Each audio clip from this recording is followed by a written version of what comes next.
چیز کے نام پر غریبوں کو لوٹتے اور جو نوٹری لکھ کر کے دیتے ہیں، آج اچھی طرح آپ سن لو، اس کی کوئی قانونی حیثیت نہیں ہے۔ آپ کورٹ میں جب یہ نوٹری کا پیپر لے کر کے جاؤ گے، جج صاحب اٹھا کر کے پھینک دیں گے، اس کی کوئی قانونی حیثیت نہیں ہے۔ لیکن غریب آدمی جس کو معلومات نہیں ہوتی ہے، اسٹامپ کے اوپر اس کو لکھ کے دے دیتے تو وہ یہ سمجھتا ہے کہ میرے پاس دستاویز ہے، قانونی پیپر ہے، جبکہ اس کی کوئی قانونی حیثیت نہیں ہے۔ تو کچی زمین آپ نہ خریدیں۔ لوگ اس وجہ سے بھی خودکشی کرتے، زنا عام ہوتا جا رہا، غیر شادی شدہ لوگ زنا کرتے ہیں تو یہ سمجھا جا سکتا ہے کہ ان کی ضرورت پوری کر رہے ہیں، لیکن شادی شدہ لوگ زنا کر رہے ہیں، بیوی ہے اور زنا کر رہے ہیں، شوہر ہے اور عورت زنا کر رہی ہے، اور جب عید کا موقع آتا ہے تو یہ زیادہ ہو جاتا ہے۔ عید سیدھی کرنی ہوتی، نیا موبائل لینا ہوتا ہے، من پسند کپڑا لینا ہوتا ہے، اس طرح کے جو مطالبات ہوتے ہیں کیسے پورا ہوں گے؟ اسی ناجائز طریقے سے ان مطالبات کو پورا کرنے کی کوشش کی جاتی ہے۔ تو یہ جو صورتحال آج ہمارے شہر کی بن گئی ہے، اس کو بدلنے کی ضرورت ہے۔ نشہ ختم ہونا چاہیے، خودکشی کے اسباب آپ چھوڑ دو، انشاءاللہ خودکشی کرنے کی نوبت نہیں آئے گی۔ راتوں رات مالدار بننے کا جو خواب آپ نے دیکھا ہے آپ چھوڑ دو، آپ کے نصیب اور مقدر میں اگر مالداری ہے تو آپ کو مالداری ملے گی، آپ امیر ہو جاؤ گے، اور اگر آپ کے نصیب مقدر میں مالداری نہیں ہے آپ کچھ بھی کر لو مالدار نہیں ہوں گے۔ موبائل کے ذریعے سے ہم اپنی پوری لائف تباہ و برباد کر رہے ہیں، پورا دن پوری رات موبائل میں لگے رہتے ہیں۔ آج کہیں کدھر نکل کر کے آپ دیکھو تو جدھر جاؤ گے کوئی نوجوان اگر بیٹھا ہوگا اکیلے تو اس کے ہاتھ میں موبائل ہوگا اور چل رہا ہوگا، دو چار لوگ ہوں گے تو بھی ان کے سب موبائل لے کے بیٹھے ہوں گے۔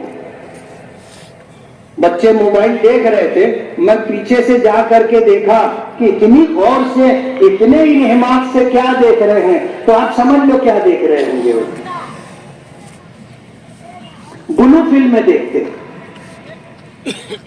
اپنی جوانی برباد کرتے ہیں، اپنی عادت خراب کرتے ہیں، یہ گناہ بے لذت ہے۔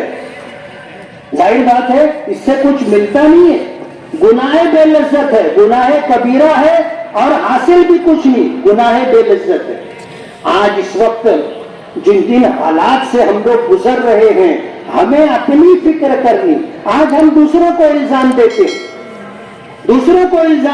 ہیں کہ لوگ ایسا کر رہے ہیں، حکومت ایسا کر رہی ہے۔ میں آپ کو یہ بتانا چاہتا ہوں کہ ہمارے آقا کی دعا ہے کہ اللہم انصر من نصر دین محمد صلی اللہ علیہ وسلم واجعلنا منہم، اے اللہ ان کی مدد کر جو تیرے نبی محمد صلی اللہ علیہ وسلم کے دین کے مددگار ہیں۔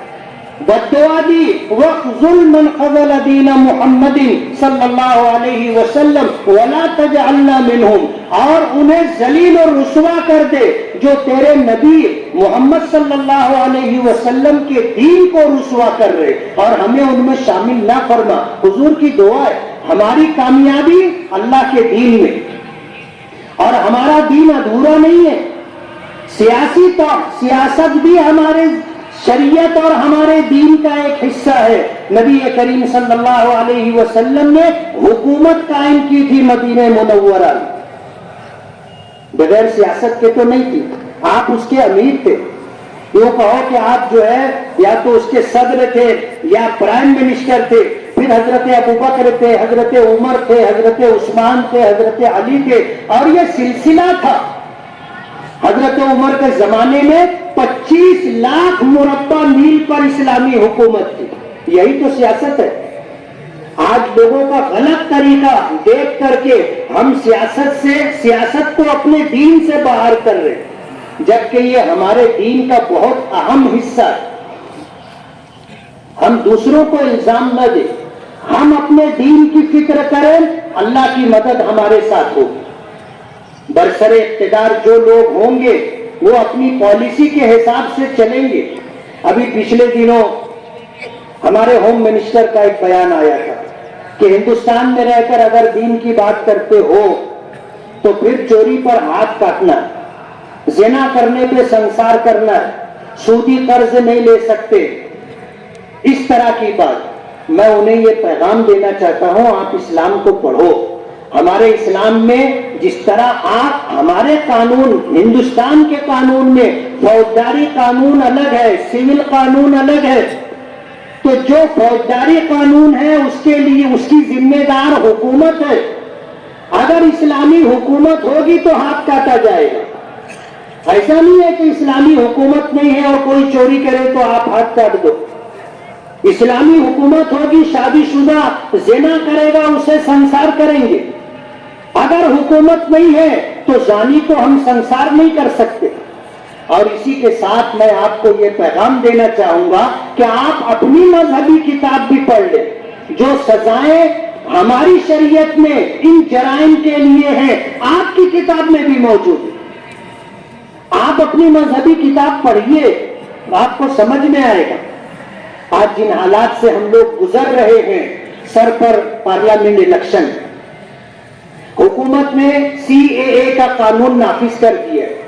سی اے اے کا قانون یہ ہے کہ پاکستان, بنگلہ دیش اور افغانستان سے اگر کوئی غیر مسلم آتا ہے, پھر وہ ہندو ہو, پارسی ہو, جین ہو, عیسائی ہو, اگر وہ آتا ہے تو ہندوستان کی شہریت اگر اسے چاہیے تو ہم دے دیں گے, لیکن اگر مسلمان آئے گا تو ہندوستان کی شہریت اسے نہیں ملے گی. قانون بنا, ہمارے پرائم منسٹر کہتے ہیں سب کا ساتھ سب کا وکاس. یہ کیسا کہ آپ کہتے کچھ ہیں اور کرتے کچھ ہے. لیکن ایک بات آگے کی میں آپ کو بتا دوں, این آر سی آنے والا ہے. این آر سی ہندوستان میں رہنے والوں کو اپنے ہندوستانی ہونے کا ثبوت دینا پڑے گا. اس لیے ہم تمام لوگوں کو اپنے ہندوستانی ہونے کے ثبوت و شواہد کاغذات رکھنا ضروری ہے.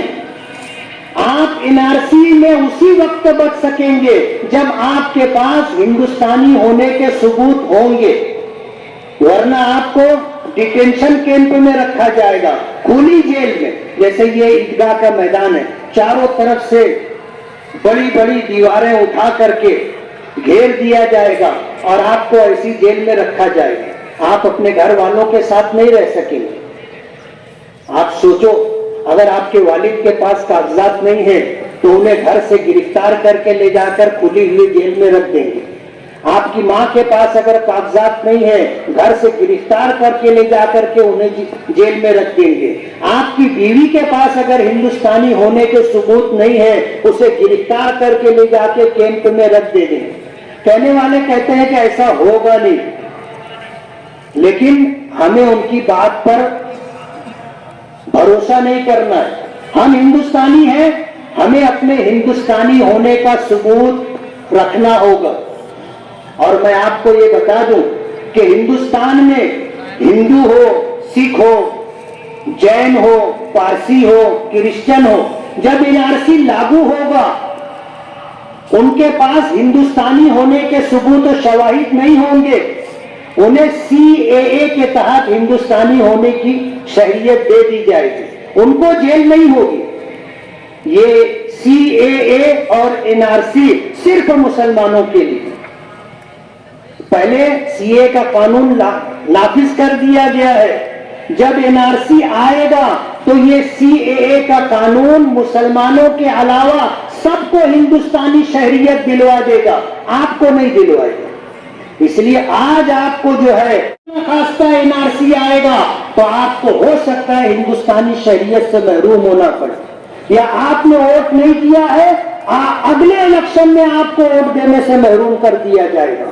اس لیے آنے والے الیکشن میں سب کو ووٹ کرنا. آپ کو جس کو ووٹ دینا ہے اس کو ووٹ دو, جس کو ووٹ دینے کا ہے ووٹ دو, لیکن ووٹ دو دیں گے نا. ہمارے گھر کا ہر فرد ووٹ دے. 5 سال میں ایک موقع, ایک مرتبہ ہے, ایک دن کی بات ہے. اسمبلی الیکشن ہو, گھر کا ہر فرد ووٹ دے. کارپوریشن کا الیکشن ہو, گھر کا ہر فرد ووٹ دے. میں تو یہ کہوں گا کہ 100% ووٹنگ ہونی چاہیے تاکہ آپ کے ہندوستانی ہونے کا ثبوت آپ کے پاس رہے. ملک کے بدلتے ہوئے حالات میں گھبرانے کی ضرورت نہیں ہے. آج جو لوگ ہیں یہ ہمیشہ نہیں رہیں گے, ہمیشہ نہیں رہیں گے. دنیا کا ایک نظام ہے, ایک چکر چلتا رہتا ہے. جو آج صاحب مسند ہیں کل نہیں ہوں گے, جو آج صاحب مسند ہیں کل نہیں ہوں گے. کرایہ دار ہیں, ذاتی مکان تھوڑی ہے. ایک ملک کا پرائم منسٹر ہے, جب پرائم منسٹر نہیں ہوتا اسے بنگلہ خالی کرنا پڑتا ہے. کیبنٹ منسٹر ہے, بنگلہ ملا ہے. جب کیبنٹ منسٹر نہیں رہتا اور ایم پی نہیں ہوتا اس کو بنگلہ خالی کرنا پڑتا ہے. اور جو نہیں خالی کرتا انتظامیہ آتی ہے, اس کا سامان اٹھا کے باہر پھینک دیتی ہے. اور ایسا بھی ہوتا ہے کہ ان کو ٹانگی ٹولا کر کے باہر پھینک دیا جاتا ہے. تو جو آج صاحب مسند ہے کل نہیں ہوں گے. کرایہ دار ہے, ذاتی مکان تھوڑی ہے. ہم اللہ کی رحمت سے مایوس نہیں. ہندوستان اپنی ایک شناخت رکھتا ہے. یہ پوری دنیا کا سب سے بڑا جمہوری ملک ہے, سیکولر ملک ہے, اور انشاءاللہ اس کی یہ حیثیت باقی رہے گی. آج جیسے کہا جاتا ہے 400 کے پار, اور کیوں 400 کے پار, ہم نے تو سوچا بھی نہیں تھا, لیکن ان کے ہی لوگ کہہ رہے ہیں کہ 400 کے پار اس لیے کہ ہمیں ملک کا دستور بدلنا ہے, آئین اور قانون بدلنا ہے. جو برسر اقتدار ہیں ان کے لوگ کہہ رہے ہیں. یہ تو گھر کا بھیدی ہوا نا, گھر کا بیدی ہوا. صاحب البیت ادری بما فیہ, گھر میں رہنے والے کو پتا ہوتا ہے گھر میں کیا ہے. جو اپوزیشن کے لوگ ہیں وہ تو بول رہے ہیں, لیکن گھر کے لوگ بھی بول رہے ہیں نا. یہ ہندوستان سے جمہوریت ختم کرنے کی بات کر رہے ہیں. ہم مسلمان ہیں, ہم مسلمانوں نے کبھی ملک کے سنویدھان اور قانون کو ختم کرنے کی بات نہیں کی. اچھا ہے یہ الزام ہمارے سر نہیں ہے. جو لوگ اس طرح کی بات کر رہے ہیں وہ مسلمان نہیں ہیں. وہ لوگ کر رہے ہیں جو اپنے آپ کو ملک کا وفادار کہتے ہیں, اپنے آپ کو ملک کا وفادار کہتے ہیں. وہ اس ملک کی حیثیت کو بدلنا چاہتے ہیں, جمہوریت اور سیکولرزم کو ختم کرنا چاہتے ہیں. ہم مسلمان نہیں چاہتے. ہم تو یہ چاہتے ہیں کہ اس ملک کی جمہوریت باقی رہے, اس ملک کا سنویدھان باقی رہے. ہم یہ چاہتے. آج پوری دنیا میں ہم لوگ پریشان ہیں, اور پریشانی کی وجہ دین سے دوری ہے.